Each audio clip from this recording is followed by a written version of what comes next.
Cooking quinoa is simple and quick, making it a great addition to many meals. Start by rinsing the quinoa under cold water to remove its natural bitter coating, called saponin. This step is important to ensure a clean taste. After rinsing, drain the quinoa well. In a pot, add the rinsed quinoa and water or broth, which will enhance the flavor. The ratio of quinoa to liquid is important. Typically use about twice the amount of liquid to quinoa. Bring the mixture to a boil over medium-high heat, then reduce the heat to low and cover the pot with a lid.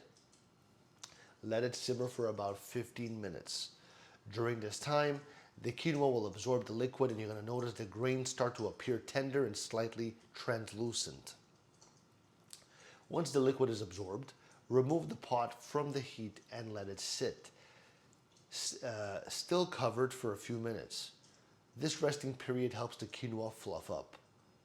After resting, use a fork to fluff the quinoa, separating the grains. Taste it, and if desired, season with salt, pepper, other spices to enhance the flavor.